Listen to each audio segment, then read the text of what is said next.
Hoy os voy a explicar cómo generar corriente alterna. Voy a suponer una espira cuadrada, igual valdría si fuese redonda. Esto es para ver mejor la perspectiva. En esa espira voy a suponer que está situada perpendicularmente a un campo magnético B. Y voy a dibujar un vector normal a la superficie que tenga módulo la superficie, el mismo valor que la superficie. Y aquí sería el campo magnético B. Primero que tengo que definir es el flujo magnético. El flujo magnético en una superficie cerrada es igual al producto escalar del vector campo magnético por el vector superficie, que es lo que hemos dicho antes, un vector normal a la superficie cuyo módulo es el valor de la superficie. Sabemos que el producto escalar es igual al módulo del vector, en este caso módulo del campo, multiplicado por módulo del vector superficie, y luego por el coseno del ángulo que forman las dos superficies que voy a llamar, o sea, los dos vectores, el superficie y el campo, voy a llamar phi. Tal y como lo he dibujado, el flujo será máximo, porque el coseno de S y de B es 0. Y si es 0, el número de líneas de campo magnético que atraviesan la superficie, pues es máximo, ¿no? Porque coseno de 0 vale 1. Bueno, lo voy a dejar puesto lo que acabamos de decir.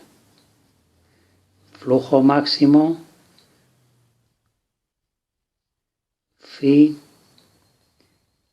0 grados. Y si es 0 grados el flujo es máximo. Bueno, ahora voy a imaginarme un eje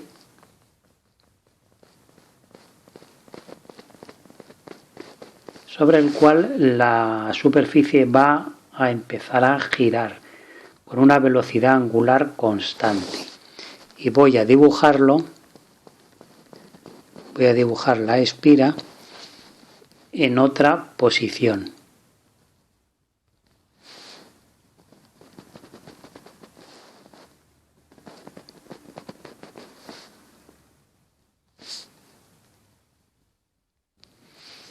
Si es así, el vector campo lógicamente no ha sufrido ninguna variación porque es constante, no hemos dicho nada de que varíe, mientras que el vector normal a la superficie estará en otra posición que, por ejemplo, puede ser esta, ¿no? Si va girando en ese sentido, el vector superficie estará aquí y ahora ya el ángulo phi ya no es 0, ya tiene un valor determinado. El flujo en ese momento va a ser más pequeño que el que hemos puesto en el instante 1, ¿no? Y ese valor phi lo puedo poner en función de la velocidad angular con la que está girando la espira, porque la velocidad angular sabemos que es el valor del ángulo dividido entre el tiempo, o sea que el ángulo es velocidad angular por tiempo.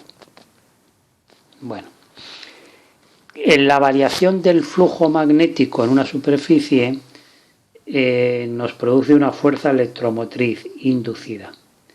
La fuerza electromotriz inducida, que lo llamamos E, es igual a menos la variación del flujo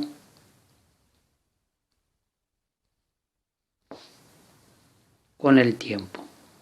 Entonces vamos a poner la expresión de la variación del flujo con el tiempo y luego vamos a ver su variación. El flujo en función del tiempo pondremos módulo del campo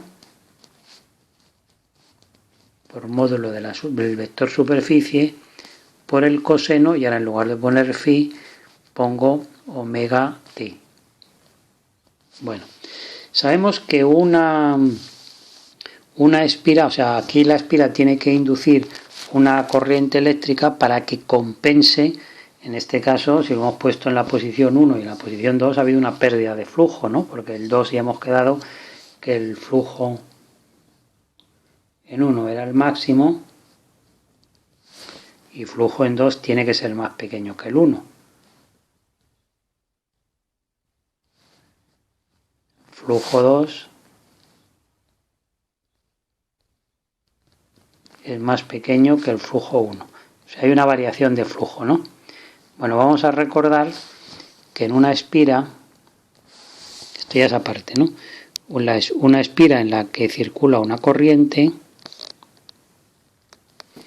si la corriente circula en este sentido, voy a ponerla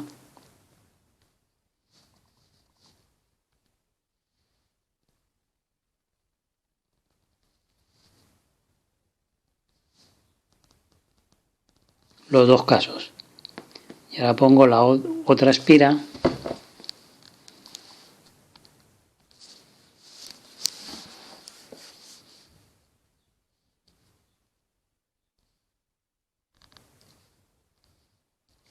donde la corriente circula en el otro sentido, ¿no? Bueno, pues esta espira produce un campo magnético que será saliente. Si una espira, cuando circula una corriente en ese sentido, será saliente, y esta otra pues será entrante. ¿Eso por qué es? Bueno, pues todo depende. Esto es como si fuese un tapón que estamos nosotros ahí. Pues en el caso primero estaríamos desenroscando, porque iría hacia afuera, claro. Y en el caso segundo lo que estaríamos sería enroscándolo, iría hacia adentro, ¿no? Esto es para ver el sentido de giro y la consecuencia que tiene en la producción del campo. Bueno, pues todo esto es para poder poner razonadamente cómo sería la corriente inducida, esa variación del flujo, hacia dónde haría girar la corriente. Bueno, pues si el flujo ha disminuido, como la S es constante, es la B la que tiene que compensarlo. Entonces la línea de campo B que estaban hacia afuera han perdido valor. Por lo tanto, ¿qué tiene que hacer? O sea, el campo no ha perdido valor, sino que ha perdido el producto de B por S, ¿no? Entonces, ¿qué necesito? Más B, más campo magnético. Así que de las dos posibilidades, lógicamente será esta, ¿no? Porque si encima fuese en el otro sentido, perdería más B. Así que ya puedo ponerle la fuerza, o sea, la corriente inducida, la voy a poner en rojo, iría así.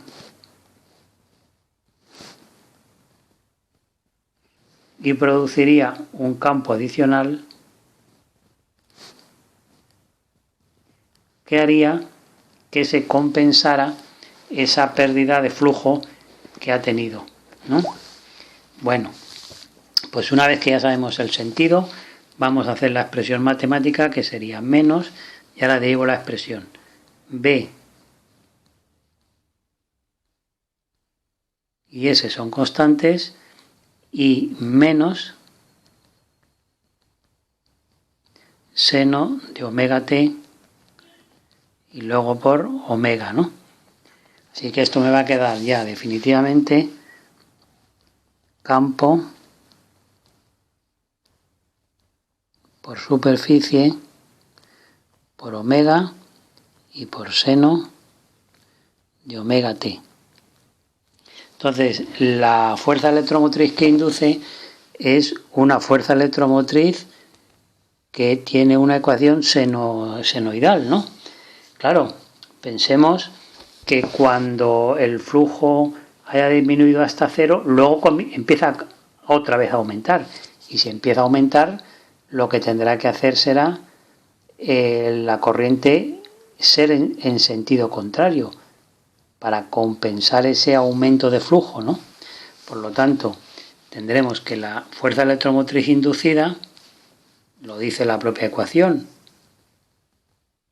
pero también lo podemos razonar. Tendrá esta forma, ¿no?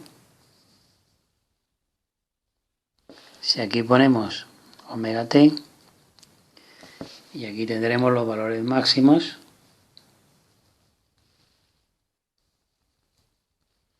de la fuerza electromotriz, pero siempre será positiva, negativa, positiva, negativa.